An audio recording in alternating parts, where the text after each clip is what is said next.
Buenos días, jóvenes, ¿qué tal? El día de hoy vamos a desarrollar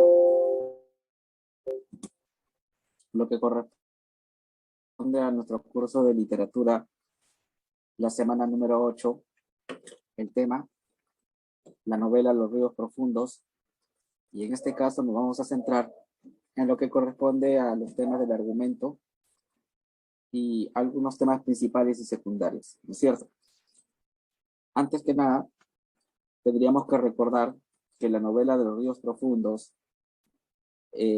constituye la tercera obra del autor José María Arguedas, escritor y novelista peruano, también una destacada figura dentro de los estudios antropológicos, etnográficos, ¿no? Y también uno de los representantes, ¿no? De justamente la corriente que se llama el indigenismo. En este caso, joven, si nosotros partimos del título, el título Los ríos profundos, muchos autores coinciden precisamente en que el título tiene un significado, digamos, alegórico, ¿no? Que de alguna manera representa lo que vendría a ser las raíces ancestrales de la cultura andina.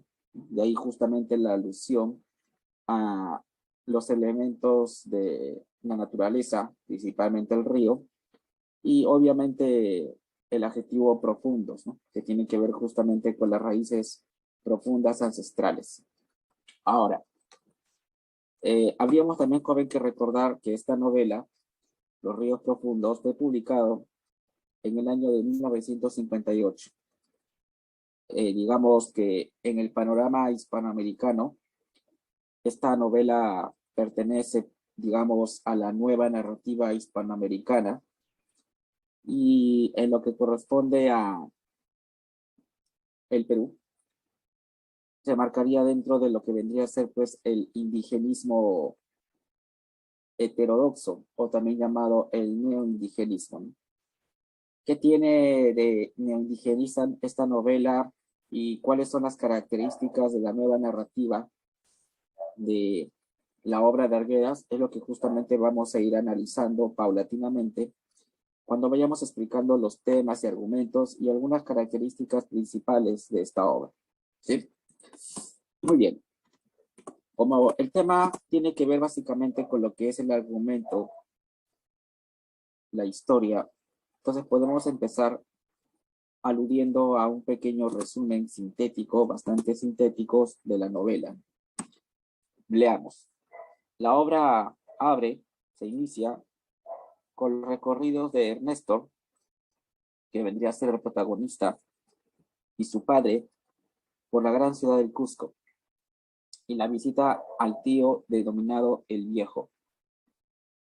Ernesto presencia los malos tratos que reciben los indígenas en la hacienda. Él toma conciencia de que en el Perú viven dos pueblos con distintas concepciones del mundo y de la vida.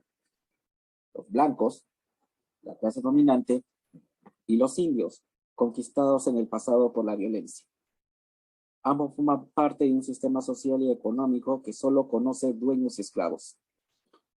Ernesto es internado en un colegio dirigido por religiosos. La brutal explotación de los indios es vista por los mismos en un orden agradable a Dios. Para Ernesto, el periodo del colegio es tormentoso. Para refugiarse en la naturaleza, él escapa en ocasiones del colegio internado y un día estalla una revuelta. Ernesto va con las chicheras a los depósitos de sal, pero el liderazgo lo tiene doña Felipa. Al final estalla la peste, seguida de una revuelta de los indios, que los fusiles de los guardias no consiguen detener. Y Ernesto deja el colegio y Abancay y se encamina hacia la cordillera. Aquí podemos leer, jóvenes, digamos, un argumento bastante sintético, apretado, de esta novela, que vamos a ir, digamos así, desmenuzando, ¿no? A través de los diferentes capítulos. Los espacios que se representan, básicamente, son los siguientes. En un inicio, como lo has podido leer, el Cusco, ¿no? Ernesto y su padre llegan a la mítica ciudad del Cusco, el centro del Tahuantinsuyo, la ciudad imperial, ¿no?, de los incas, en la cual van a visitar al viejo. Después, joven, el otro espacio que se representa en la novela es la ciudad de Abancay, ¿no? La ciudad de Abancay. Básicamente la novela se centra en esta ciudad, ¿no?, en sus diferentes espacios, ¿no? El colegio, por ejemplo, las haciendas, ¿no? Las haciendas, y también, por ejemplo, las chicherías, ¿no?, el lugar donde iban justamente los indios a celebrar y a divertirse, ¿no? Y también, obviamente, como el título lo alude, también se describe bastante los ambientes de la naturaleza y los ríos, ¿no? En este caso, joven, el espacio del colegio, va a ser un espacio bastante importante dentro de la novela, porque básicamente es en ese espacio donde se van a contar los diferentes acontecimientos de ella. Aquí vamos a encontrar justamente a Ernesto, el protagonista, que va a convivir en un ambiente para él algo hostil, ¿no?, en la cual va a conocer alumnos y muchachos de diferente procedencia, y en la cual también se va a ver reflejado en ese ambiente las mismas contradicciones que existe también en el ámbito, digamos, social, ¿no? A nivel formal, joven, a nivel formal, porque hay que saber, joven, que este sigue siendo una novela, y por lo tanto, como novela que es, tiene un trabajo estético con el lenguaje. Una característica de esta obra a nivel formal o estilístico es lo que se llama, joven, el uso del castellano quechuizado y las expresiones quechuas, ¿no? Digamos, joven, que se define como castellano quechuizado un castellano que está estructurado bajo la sintaxis del idioma quechua, y también se incluye expresiones de ese idioma. Obviamente, joven, el lenguaje que aparece aquí en muchos de los personajes de esta novela, incluyendo obviamente los alumnos, es un castellano andino, bastante andino, ¿no? Por ejemplo, podemos leer ahí algunas que otras expresiones y construcciones que no corresponderían, digamos, a la norma estándar limeña o al castellano neutral, sino más bien, joven, a un castellano de tipo dialectal. Mira, creerá, hermanito, el corazón lo sofocaré. Me acuerdo de todo. Le hablaré de los libros, de aritmética, de geometría, hermano. Se asustará capaz. No me reconocerá. Hayas, ¿no? Bueno, obviamente es un lenguaje coloquial, ¿no? Es un lenguaje coloquial, pero es en el lenguaje coloquial donde justamente se va a mostrar estas expresiones quechuizadas. Ahora, en este caso, joven, recordando un poco lo que vendría a ser, pues, algunos detalles argumentales de la novela, podríamos, antes de contar algunos pasajes o narrarlos, ¿no?, en este caso, joven, también recordar siempre quiénes son los personajes. Y creo que ya bastante claro ha quedado que en este caso la novela tiene como protagonista a este niño, personaje que se llama Ernesto, ¿no? Ahora, este personaje en la obra, joven, de Arguedas, tiene un antecedente. O sea, antes de la novela Los ríos profundos, en el libro Agua, ¿no?, que es un libro de cuentos, aparece ya un niño que se llama así. Y ya de alguna manera, ahí hay una base, ¿no? Hay un antecedente de este personaje en otro cuento de Arguedas, pero que después lo va a desarrollar de manera un poco más exhaustiva, profunda, en Los ríos profundos.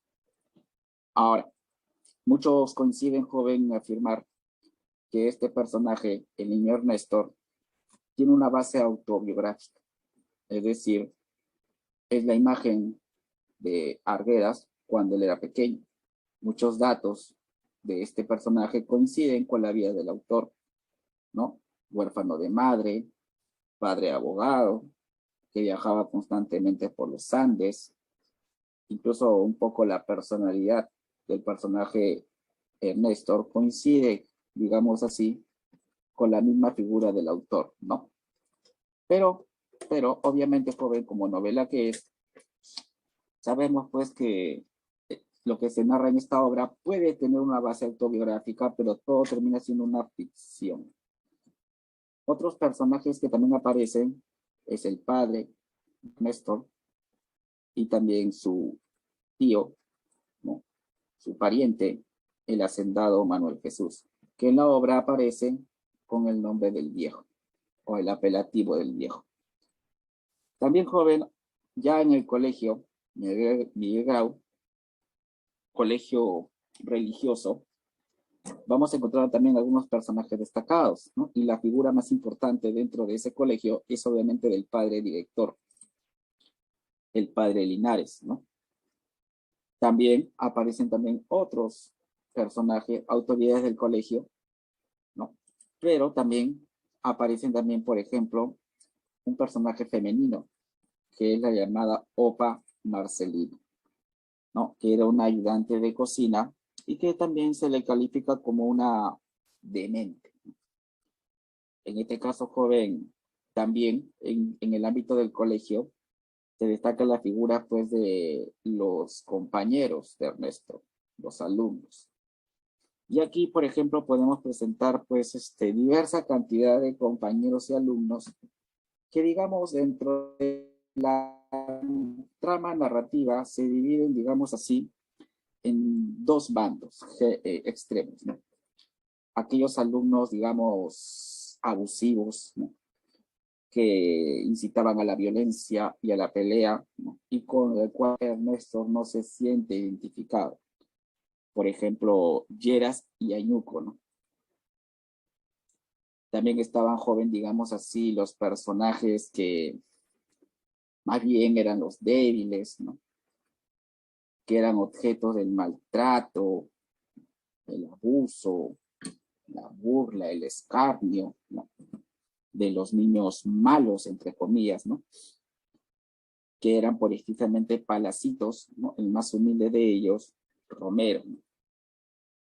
Y por ahí también aparece un personaje que se llama Antero, quien se hace amigo de Ernesto, y que ya después, bajo la influencia de niños foráneos, advenedizos, ¿no? Empieza a cambiar, ¿no? Empieza a cambiar sus valores y comportamientos, ¿no? Antes. También otro personaje joven que aparece aquí es, por ejemplo, las chicheras, ¿no? Indias, y la figura principal de doña Felipa, ¿no? Que es precisamente la chichera que va a organizar el robo de la sal, de la cual Ernesto se va a sentir pues identificado y va a ver en ella, en doña Felipa, la figura de una luchadora social y también de la figura materna, ¿no? Que a él hacía muchas veces falta. Y también, joven, se describe también diversos personajes, ¿no? Que tienen que ver justamente con los indios, ¿no? Indios que muchas veces eran sometidos, ¿no? Bajo la férula, el dominio, precisamente de los hacendados y los blancos, ¿no? Indios que trabajaban en las mismas casas, haciendas, que eran los llamados pongos, ¿no? O trabajaban en sus plantaciones, ¿no? Que eran los colonos, ¿no es cierto? Ahora, obviamente que estoy solamente mencionando los personajes principales, ¿no? Digámoslo así. Ahora, si hacemos un recuento de más o menos joven cada uno de los capítulos, podríamos decir que la novela Los Ríos Profundos es una novela pues, que está conformada por 11 capítulos, una novela más o menos extensa, ¿no? Ahora, en este caso, joven, si bien es cierto que la novela se centra justamente en la figura de Ernesto y principalmente su estancia en la ciudad de Bancay, en el colegio Miguel Grau, eso no quita que a través de los recuerdos, Ernesto también nos saluda algunos pasajes de su vida pasada, ¿no? Lo que más o menos en técnicas narrativas se llama flashback, ¿no? Flashback, ¿no? Ahora, La novela comienza, joven, la novela comienza en la primera parte con la llegada de Ernesto y su padre a la mítica ciudad del Cusco, ¿sí? A la mítica ciudad del Cusco. Van en busca de un pariente con dinero, en este caso el hacendado llamado el Viejo. Pues la intención del padre es plantearle un negocio, ¿no? Para que justamente pueda, digamos, solventarse en su trabajo, ¿no? Y quedarse, ¿no? En un lugar establecido, ya que comúnmente el padre, llevado por su profesión de abogado, constantemente tenía que viajar a diferentes lugares, ¿no? Entonces, él quiere, digamos, establecerse. En esa primera parte, joven, en esa primera parte, lo que se va a narrar precisamente es cómo Ernesto conoce a su pariente el Viejo y también empieza a describir cómo es el ambiente de la hacienda, en la cual los indios que él ve no se parecen en nada a los indios que él había conocido años antes, en su infancia. Y acá, como te dije, otra vez viene el tema del recuerdo.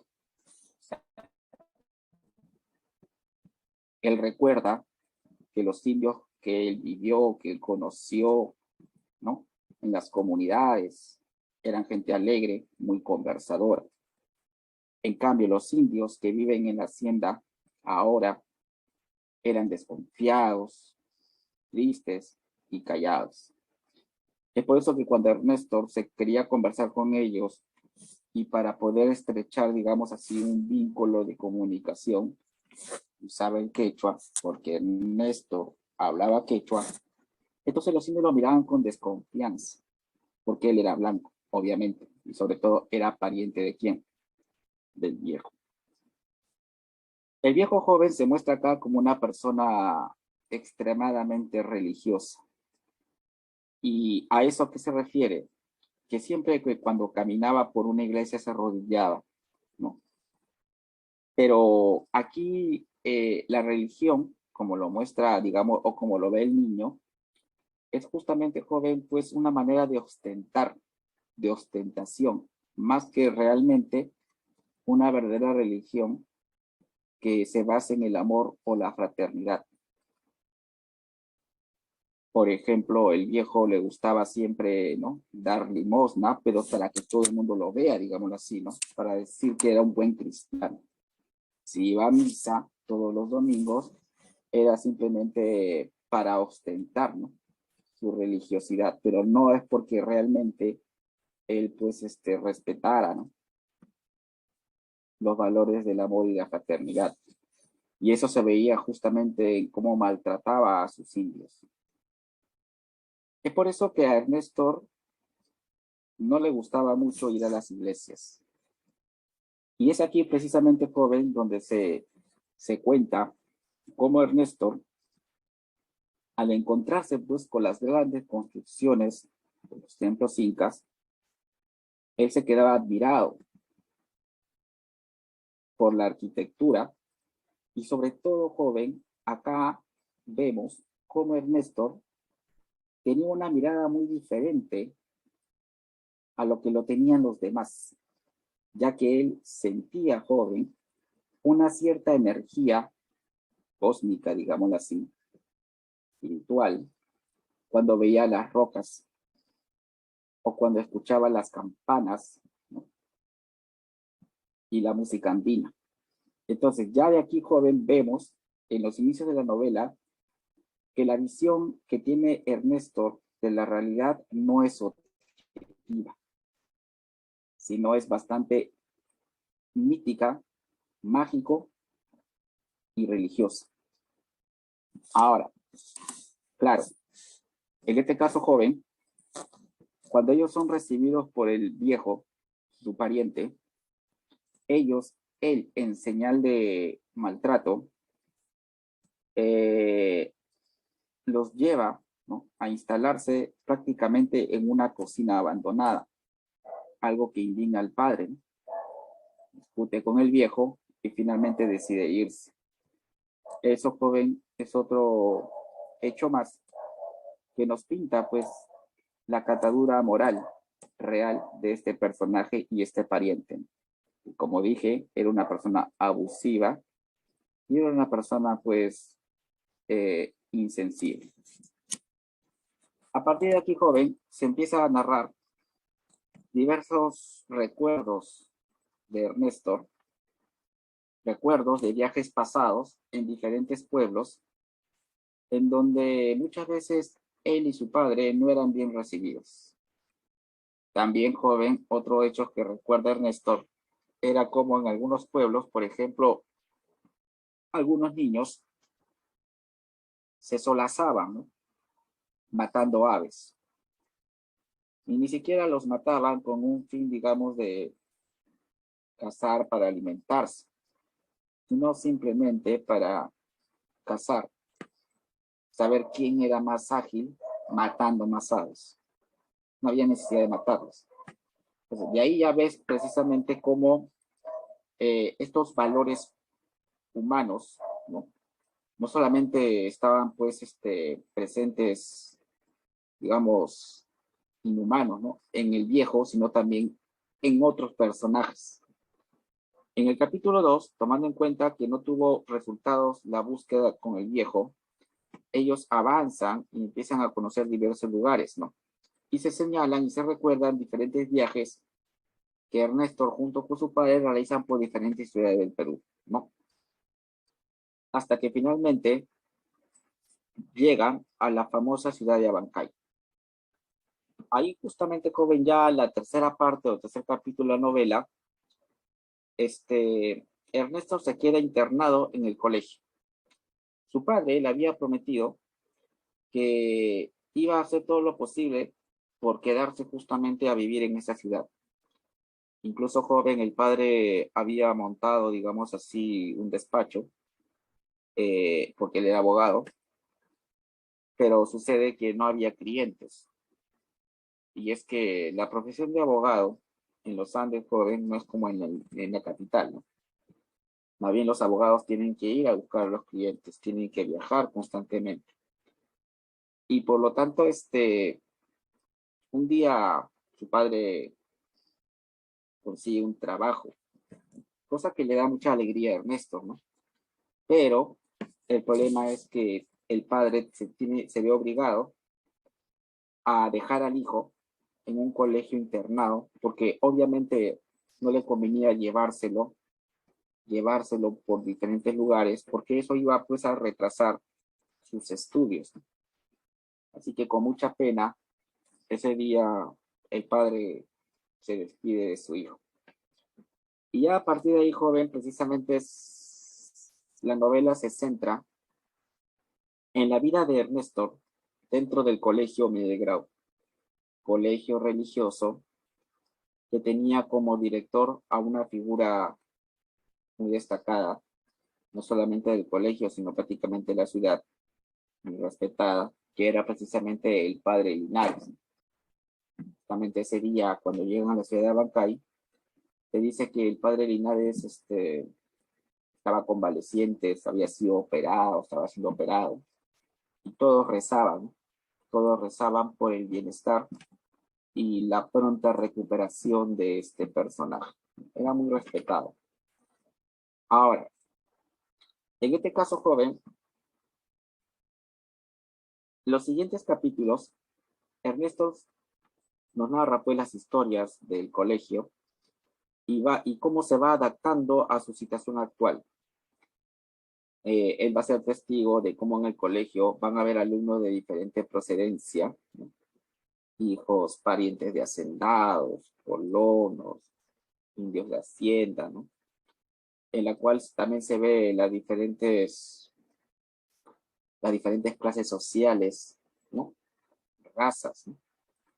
Y muchas veces, joven, enfrentadas entre sí. En este caso, joven, digamos que el colegio, ¿no? va a ser, digamos así, joven, como que una pequeña muestra para Ernesto de los mismos conflictos sociales que él ha visto. Que él ha visto. El padre de Linares, el cura, era un hombre que de espíritu marcadamente nacionalista, ¿no? Se dice, joven, que su juego favorito era la guerra con Chile y siempre él formaba dos bandos para que se pelearan, ¿no? Y claro, él cambiaba la historia en favor del Perú. Era ley en el colegio de que siempre los peruanos tenían que ganar la guerra. Y también, joven, el padre Linares era, si bien es cierto, un cura que siempre protegía y aconsejaba a sus alumnos y trataba de ser justo con ellos en algunas oportunidades. También, joven, se ve pues que de alguna manera él servía a los intereses de los hacendados, ¿no? Todo el mundo se quedaba admirado cuando un hacendado llegaba justamente al colegio y como el padre de Linares lo trataba pues de una manera distinta a otros personajes, ¿no? Ellos venían, ¿no?, a visitar a sus parientes, siempre dejaban donaciones, ¿no? Dejaban donaciones, dinero, ¿no?, para el colegio, ¿no?, etcétera, ¿no? Y también, joven, Ernesto, ¿no?, cada día cuando él tenía pues día libre, aprovechaba para salir del colegio y visitar las haciendas, ¿no? Visitar las haciendas, que lo veía de lejos nada más como lugares pues muy bastante agradables, bonitos, ¿no? Donde se escuchaba incluso, joven, por ahí música con piano, etcétera, ¿no? Pero también se iba también, por ejemplo, al barrio de las Chicheras, ¿no?, y en la cual eran pues ambientes locales, ¿no?, locales, bares, digámoslo así, donde venía gente de diferente procedencia, indios, ¿no? Y él siempre a él le gustaba siempre visitar esos lugares porque había música. A él le gustaba bastante escuchar lo que era el guayno. En la novela joven siempre hay referencia justamente a esa música. Como había, pues, se cantaban guaynos de diferentes lugares del Perú y como él conocía, pues, diferentes canciones, ¿no? Y como también los indios que iban a ese lugar eran más alegres. Aunque hay que decir, joven, también que eran lugares un poco turbios, sucios, que podía justamente, joven, también terminar en pelea y agresiones, ¿no? Ahora, eh, Ernesto también, joven, Ernesto también frecuentemente le gustaba visitar la naturaleza. Y él se sentía bastante contento, bastante apacible, ¿no?, cuando visitaba, por ejemplo, los ríos, las montañas, ¿no? Porque como yo te había dicho al inicio de la novela, la visión de Ernesto no era una visión pues común y corriente, ¿no? Y ahí justamente, joven, quiero resaltar la palabra animismo. Hay que recordar, joven, que en el mundo andino se entiende por animismo atribuirle cualidades divinas y casi humanas a los elementos de la naturaleza. Para el hombre andino, el cerro es un dios, un apu, la madre, una diosa, los ríos tienen poderes. Y justamente, joven, Ernesto, cada vez que visitaba la naturaleza, sobre todo, ¿no?, los ríos, sentía, pues, ¿no?, como que cierta energía cósmica le daba, pues, cierta fortaleza para sobrellevar, digamos así, los pesares del colegio. Entonces, de aquí deducimos entonces tranquilamente, joven, de que la vida de Ernesto dentro del colegio no era pues una vida tranquila. Él muchas veces sentía pues ciertos problemas existenciales, eh, psicológicos, angustias, ¿no? Y a eso, joven, se sumaba precisamente que dentro del colegio estaba pues prácticamente instaurado la violencia, pero no solamente entre los alumnos, sino también, joven, en la mujer.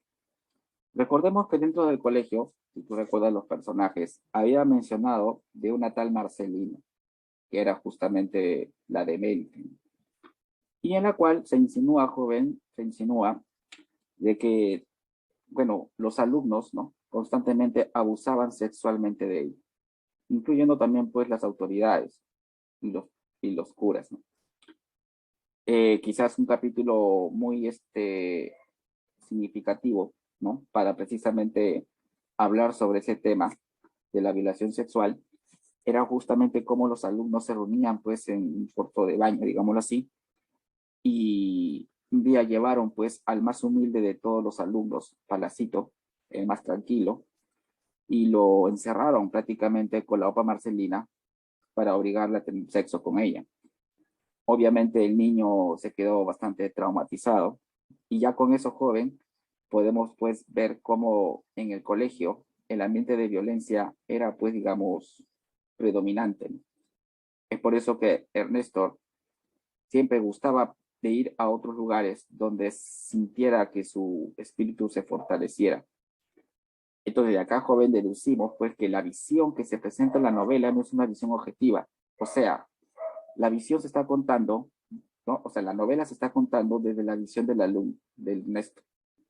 Cuando uno lee la novela joven, está viendo precisamente la manera en cómo Ernesto ve las cosas. Es por eso que la novela está narrada en primera persona. Es Ernesto el personaje que nos cuenta su propia historia.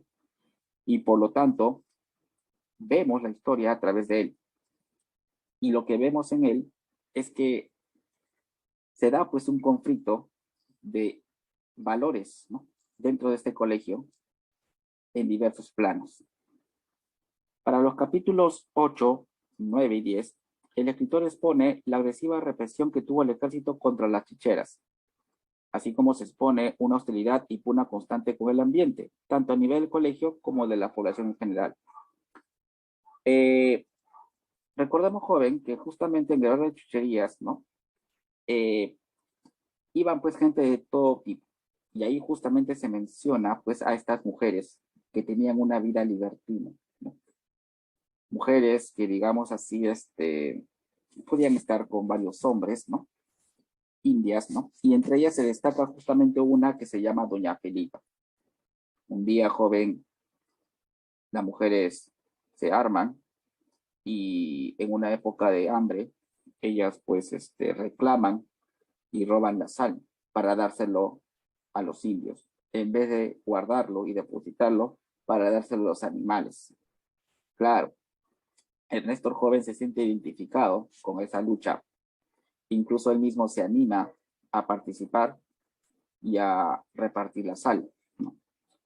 Y finalmente joven va a ser reprimido, ¿no? Doña Felipa va a huir y incluso el cura sacerdote, o sea, el padre Linares, se ve obligado pues a intervenir, ¿no? Y pedirle a las chicheras que se arrepientan de su pecado, el robo, y que devuelva la sal. Y cuando él se entera pues que Ernesto también estuvo, digamos, metido dentro de este robo, ¿no? Lo va a castigar, lo va a castigar, ¿no? Cosa que para Néstor no va a ser ningún problema, porque más bien el castigo para él va a ser como una manera de premiación, porque si es pues para ayudar a los pobres, entonces que sea bienvenido, ¿no? Para él, ¿no? O sea, fíjate cómo Ernesto, a pesar que es un niño triste, solitario, ¿no? Contiene algunas angustias existenciales, se siente una identificación, digamos, por el explotado, ¿no es cierto? Por el explotado. Ahora, acá también, joven, hay que recordar que un día uno de sus amigos, ¿no? O sea, Antero, trae un trompo que dentro del colegio le van a poner el nombre de Zumbayo. Obviamente el nombre de Zumbayo se debe justamente, es un nombre de origen onomatopéyico. O sea, trata de imitar el zumbido del trompo, ¿no? De ahí viene el nombre, ¿no? Y para el resto joven, digamos en su visión mítica, ¿no? Religiosa, el Zumbayu pues tiene poderes mágicos. Es por eso que a él le gustaba bastante, ¿no? Jugar con ese trompo.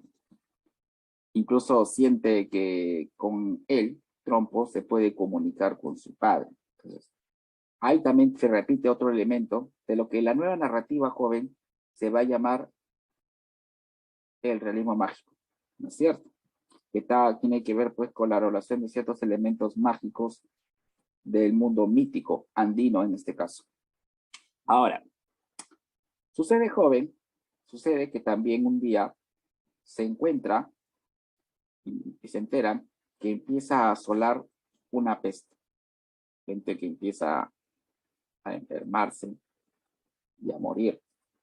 Y entre uno de los primeros personajes del colegio que logra infectarse es justamente la Opa Marcelina. Ella, joven, digamos, va a ser puesta en cuarentena, digámoslo así, y nadie la va a querer auxiliar. Solo Ernesto, ¿no? Va a intentar justamente sacar su sufrimiento. Pero incluso le van a prohibir que la vean. Y muchos están pues bastante preocupados, sobre todo aquellos que han tenido pues contacto con ella, ¿no? Y piensan que están infectados. Para Ernesto joven, la llegada de esa peste, la llegada de esa epidemia, ¿no? Es, dentro de su visión mítica, un castigo de los sabios, de los dioses. ¿Por qué? Por el mundo de corrupción y violencia que se vive en el colegio. Y que obviamente para él, los primeros que van a ser, digamos, castigados son pues aquellos que cometen pues pecado, ¿no? Empieza a azotar incluso joven y empiezan a morir no solamente pues algunas autoridades, sino también los colonos, ¿no? Aquellos indios que trabajaban en las haciendas. Y a eso hay que sumarle también, joven, hay que sumarle que el ejército había prácticamente tomado la ciudad, ¿no? En busca de doña Felipa, para así justamente reprimir, digamos así, las protestas, ¿no? Ahí también, joven, corre la noticia, ¿no? De que doña Felipa ha huido a la selva. Y claro, dentro del mundo andino, también, joven, corre la noticia de que ella tenía poderes y que era imposible que la atraparan, porque ella tenía el poder de transformarse en cualquier cosa, en piedra, en árbol, ¿no? Entonces ahí corre, ¿no? Esa noticia. Y obviamente, joven, ante la llegada de la epidemia, ¿no? Entonces el padre, Linares, se ve prácticamente obligado a, a pedirle a los alumnos que se vayan a sus casas, ¿no? Que se vayan a sus casas para refugiarse. Y bueno, aquellos que no pueden, tienen que quedarse. Y en este caso, manda a llamar a Ernesto y le informa que su padre, ¿no? Que su padre eh, le ha dicho que vaya pues a una de las haciendas de su pariente el viejo, a una de sus haciendas. Y él pues al recibir la noticia pues acepta, ¿no? Pero antes de irse justamente, joven, del colegio, antes de irse pues de la ciudad, él decide pues pasar por los ríos, ¿no? Y ahí precisamente, joven, cuando él sale, él también nos describe, digamos así, una escena bastante significativa en la novela. Y es precisamente, joven, como los colonos prácticamente toman la ciudad, ¿no? Que ya había sido, digamos, tomada por el ejército, y obligan al padre Linares, ¿no? Quien no quería salir, a que dé una misa por las almas de los indios fallecidos por la epidemia. Entonces, acá, joven, el mensaje es bastante sugerente, ya que de alguna manera lo que Ernesto nos quiere representar a través de este pasaje es como finalmente los indios, ellos de alguna manera, si bien es cierto que siempre han vivido explotados, reprimidos, ¿no? Por los hacendados y las autoridades, cuando ellos desean, se organizan, pueden pues cambiar su situación. Y es en efecto, joven, donde al final de la novela pareciera pues que los indios son lo que finalmente son los que dominan la ciudad, pero en una época de crisis, ¿no es cierto? Entonces, joven, finalmente, eso pues nos habla de que el niño tiene una mirada pues bastante optimista, ¿no? de esta raza ayecta, digámoslo así, que mucho tiempo había sido pues explotada y que tiene todavía la fuerza y voluntad de poder cambiar su situación. Entonces, aquí, joven, lo que podríamos decir es que, si bien es cierto, la novela tiene pues como protagonista a Ernesto y nos representa pues la historia desde su punto de vista bastante subjetivo, mítico, religioso, incluso podríamos decir que se muestra su angustia existencial, la novela trasciende lo individual, ya que finalmente, joven, desemboca, digámoslo así, en una temática social, ¿no? Y precisamente como Ernesto se identifica justamente con ese grupo que había sido explotado, ¿no? Pero no solamente por su condición social, sino también y sobre todo, joven, por su visión mítica y religiosa, ¿no? Ahora, ese motivo por el cual pues, los estudiantes y los ciudadanos se van de la ciudad, ¿no? Y gracias a la pandemia que logró matar a varios colonos, el niño Ernesto se dirige al río y con ello, joven, la novela acaba prácticamente cuando él se dirige a una de las haciendas de su pariente el viejo. Ahora, Ernesto recoge un mensaje enviado por su padre donde le comunica que puede irse en una de las haciendas de su tío. Muy bien, entonces ya un poco recordando, joven, de manera bastante sucinta lo que es esta novela, ¿no?, de los ríos profundos, habríamos que dar una pequeña descripción de algunos aspectos generales, ¿no? Si bien es cierto que la novela se desarrolla muchos temas, acá el tema central tiene que ver justamente con la identificación con el mundo, los valores y la cosmovisión andina. Y acá, joven, es que justamente hay que recordar que una de las temáticas que desarrolla Argueda frecuentemente dentro de su obra es precisamente el tema del desarraigo, el tema del desarraigo.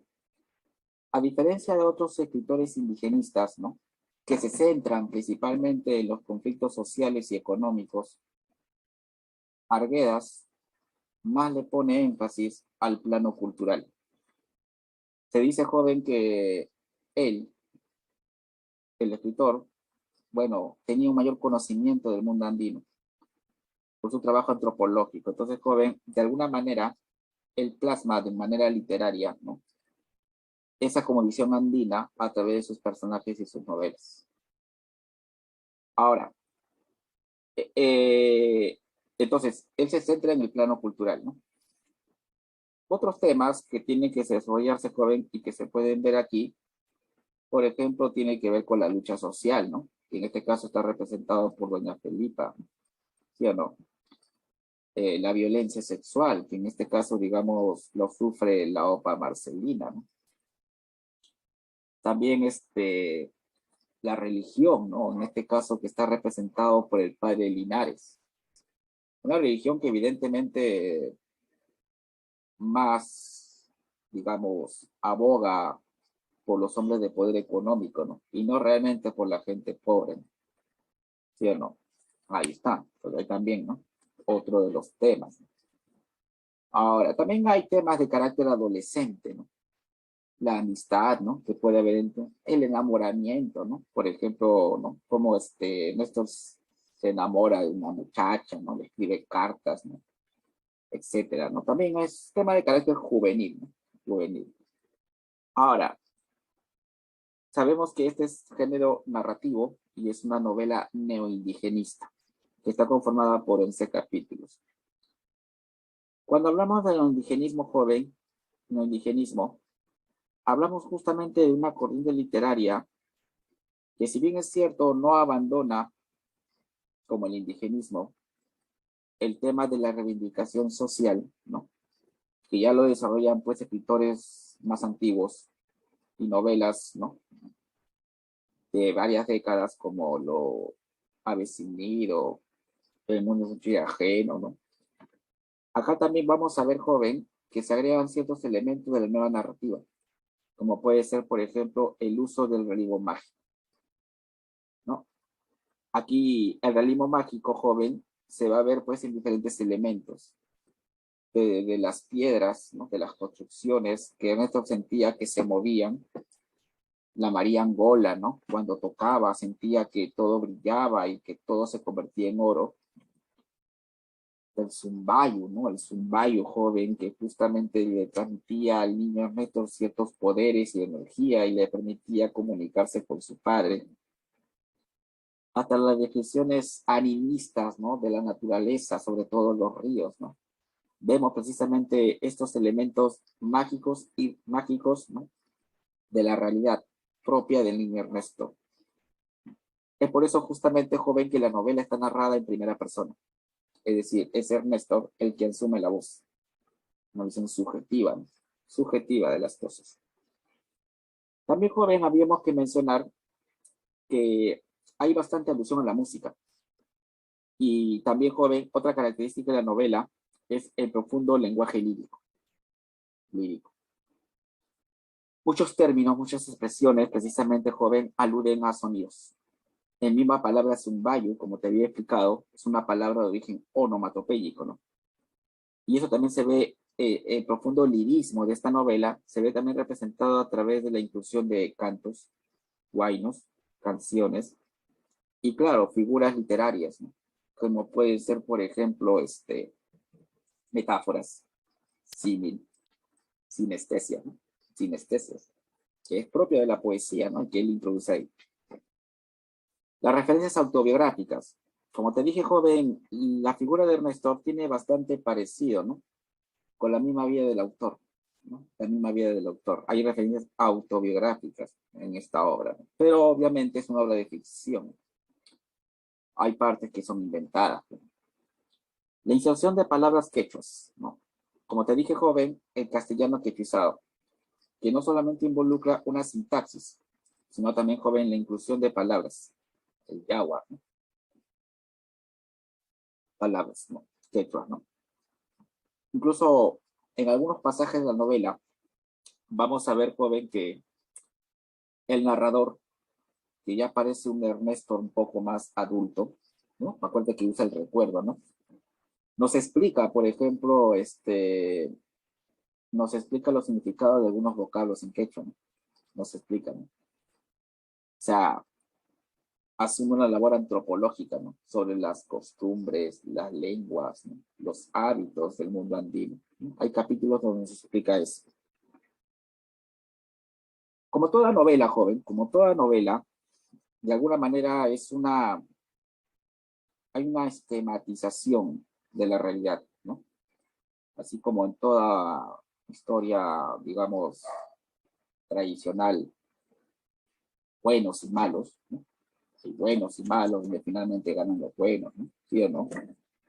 Acá también, joven, hay una esquematización, o sea, el autor nos presenta, pues, una oposición, ¿no? Por ejemplo, si tú recuerdas Ave sin nido, hay también una oposición entre el mundo andino, ¿no? De los indios y las autoridades, ¿no? Si tú recuerdas el mundo en Sancho y ajeno, ¿no? También hay una oposición principal, ¿no? Entre el hacendado y la comunidad, lucha entre ellos, ¿no? Claro, por ejemplo, también en muchas novelas del regionalismo, ¿no? También hay una oposición entre el hombre y la naturaleza, ¿no? O la civilización y la barbarie, ¿no? Siempre, ¿ah? Siempre, ¿sí o no? Igual incluso las novelas como Vargas Llosa también hay una oposición, ¿no? Entre, digamos, el ser humano, o sea, el hombre, ¿no? Y la sociedad corrupta, ¿no? Por ejemplo. Acá también, ¿no? En esta novela, joven, se da una oposición principal entre los valores del mundo andino, que se basa en la solidaridad, el amor y la fraternidad, y los valores, digamos, o antivalores del mundo occidental, que se basa en la competencia, en el individualismo y el maltrato, ¿no? Entonces, eso sería, joven, básicamente las características principales. Narrador protagonista, lenguaje lírico, el uso de el realismo mágico o lo real maravilloso, ¿no? Que se parecen en sus conceptos, ¿no? Se parecen. También el empleo del castellano quechuizado. Y como te dije, la novela está dividida en 11 capítulos y cada capítulo tiene su título. El viejo, ¿no? Cuando visitan el Cusco, los viajes, los diferentes viajes que realizan por diferentes lugares del Perú. La despedida, cuando el padre se ve obligado a dejar a su hijo, ¿no? En el colegio Miguel de Grau. De ahí cómo se describe los paseos de Ernesto por las diferentes haciendas, ¿no? Y las chicherías, ¿no? Y el puente sobre el mundo, ¿no? Que habla justamente joven sobre la naturaleza. Pariacaca, el puente Pariacaca. Cuando Ernesto, su compañero, trae un día un trompo, ¿no? Y nos cuenta la historia del Zumbayo, ¿no es cierto? Y también joven el motín, que tiene que ver con la historia de Doña Filipa, ¿no? Y su rebelión y el robo de la sal. La quebrada honda también es una descripción de las comunidades andinas, ¿no? De las comunidades y la naturaleza, ¿no? Otra vez, ¿no? Los ríos. Cal y canto, ¿no? Cuando justamente el joven empieza a llegar la peste, ¿no? El encierro. Ernesto va a ser encerrado, ¿no? La cuarentena, ¿no? Cal y canto significa encierro, ¿no? Claro. Bueno, en ese caso, ¿no? Como si fuera cemento, ¿no? Jaguar, Mayo, ¿no? Río de sangre, ¿no? Acuérdate que llega la peste, ¿no? Y finalmente como los colonos toman la ciudad, o sea, los indios, ¿no? Toman la ciudad, ¿no? Para obligar al padre, ¿para qué? Para que diga misa. Acá hay algunos, digamos, dibujos interesantes que aluden a la música, siempre el aluden al huayno, ¿no? A los cantos, al mundo andino, ¿no? Como te dije también, el amor adolescente, ¿no? En este caso, Néstor se enamora pues de la, no, el enamorado de su amigo, ¿no? Salvini, ¿no? Salvini. Muy bien. Por acá podemos ver leer algunos rasgos principales, ¿no? De esta novela. Por ejemplo, el uso de la primera persona. Mi padre no pudo encontrar nunca dónde fijar su residencia. Fue un abogado de provincia, ¿no? O sea, está hablando de su padre. Y ahí está usando la primera persona, ¿no? Con él yo conocí más de 200 pueblos. Temía los valles cálidos y solo pasaba por ellos como viajero. Se quedaba a vivir algún tiempo en los pueblos de clima templado. Pampas, Guaitará, etcétera, ¿no? Fíjate que para hablar de un narrador en primera persona, se tienen que usar pues formas gramaticales, como puede ser el verbo, primera persona, pueden ser algunos pronombres, yo, ¿no? Yo, o algunos determinantes, posesivos, ¿no? Mi padre, ¿sí o no? Están usando formas de primera persona, gramaticales. Acá, joven, también se aborda pues elementos autobiográficos, ¿no? Y también, joven, obviamente la visión subjetiva de las cosas, ¿no? Como la novela Werther, ¿no? O sea, si uno lee Werther, la novela Werther, está escrita en cartas. Conocemos la historia a través de la visión de Werther, igual acá. Si bien es cierto que no son cartas, pero la narración es bastante subjetiva. También, joven, otra característica, como te dije, es el trato del tema de la violencia sexual y la descripción, ¿no? Que muchas veces se insinúan y otras veces ya se muestra casi de manera explícita, ¿no? Acá se habla de la opa Marcelina, ¿no? No era india, dice. Tenía los cabellos claros y el rostro era blanco, aunque cubierto de inmundicia. Era baja y gorda. Alguna mañana la encontraron saliendo de la alcoba del padre, que la trajo al colegio. De noche, cuando iba al campo de recreo, caminaba rozando las paredes, silenciosamente. La cubrían ya muy de cerca los excusados, formando una corta fila. Los menores y los pequeños nos quedábamos detenidos junto a las paredes más próximas, temblando de ansiedad, sin decirnos una palabra, mirando el tumulto o la rígida espera de los que estaban en la fila. Al poco rato, mientras aún esperaban algunos, o seguía golpeándose en el suelo, la mujer salía a la carrera y se iba. También, joven, lo real maravilloso, que como te había mencionado, hay varios pasajes y hay varios elementos donde se describe lo real maravilloso, pero uno de los más destacados es justamente el zumbayo, el trompo, ¿no? Otra vez la primera persona, ¿no? encordelé mi hermoso zumbayo y lo hice bailar. El trompo dio su salto armonioso. Bajó casi lentamente, cantando por todos los ojos. Una gran felicidad fresca y pura iluminó mi vida. Estaba solo, contemplando y oyendo a mi zumbayo, que hablaba con voz dulce. Fíjate, ¿no? Cómo lo humaniza, ¿no? Que hablaba con voz dulce, que parecía traer al patio el contacto de todos los insectos alados, ¿no? Por el sonido, ¿no? Que zumbaban o zumban musicalmente en los arbustos floridos. Pues fíjate, ¿no? Cómo la descripción, ¿no? Del trompo es una descripción, pues, mágica. Y también, joven, la religión, ¿no? El uso de la religión para someter al indígena, ¿no? Por ejemplo, es un tema también que está ahí, ¿no? Todos padecemos, hermanos, pero uno más que otros. Ustedes sufren por los hijos, por el padre y el hermano. El patrón padece por todos ustedes, yo por toda Bancay, y Dios nuestro Padre por la gente que sufre en el mundo entero. Aquí hemos venido a llorar, a padecer, a sufrir, a que las espinas nos atraviesen el corazón como a Nuestra Señora, ¿no? Claro, el tema de la purificación a través del dolor, ¿no? ¿Sí o no? Que en este caso puede ser un castigo o una forma de reprimir.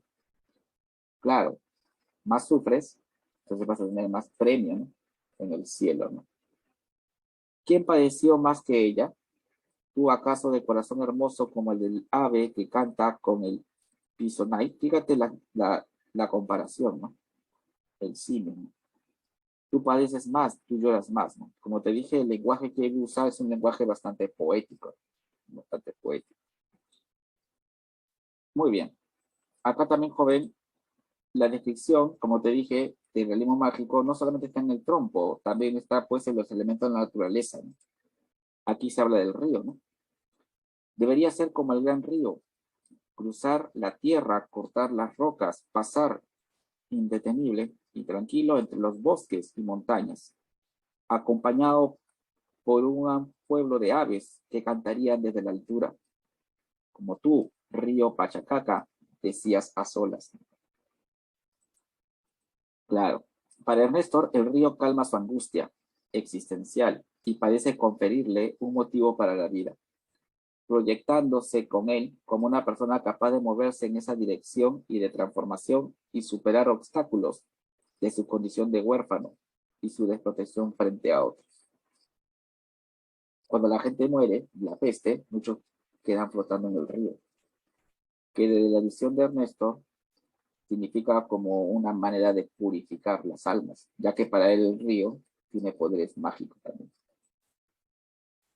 El río pues puede ser un elemento protector. Padrecito, no me pregunte, no me ensucie, los ríos lo pueden arrastrar, está contigo, el Pachacá puede venir, ¿sí o no? También el río como símbolo de la vida para Ernesto, ¿no?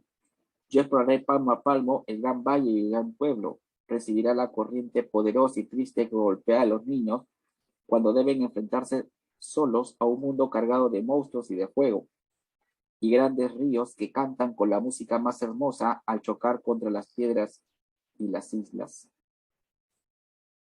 El río fuente de amor, el amarillo del precipicio con el verde del agua tranquila en este remanso del Pachacaca. Y yo algún día llevo a Salvinia a mi hacienda. Ellos dirán que sus ojos fueron hechos de esa agua. Dirán que es hija del río. Seguro, hermanito, creerán que ya llevo por orden del río. Es la verdad. El río de vida y muerte, ¿no? El Pachacaca gemía en la oscuridad al fondo de la inmensa quebrada. Los arbustos temblaban con el viento. Quizás desde lo alto del puente la vería pasar a la fiebre, arrastrada por la corriente, a la sombra de los árboles. Iría prendida en una rama de chachacomo o de retama, o flotando sobre los mantos de flores de pisonay, que estos ríos profundos cargan siempre. El río la llevaría a la gran selva, país de los muertos.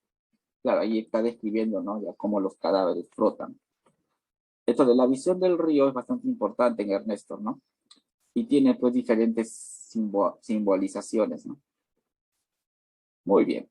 Entonces, hasta aquí sería entonces, jóvenes, lo que vendría a ser, pues, el argumento y los temas, ¿no? Ya seguramente más adelante se va a desarrollar en la siguiente clase lo que es el análisis narratológico. Pasaríamos entonces con lo que vendría a ser, pues, la resolución de la práctica.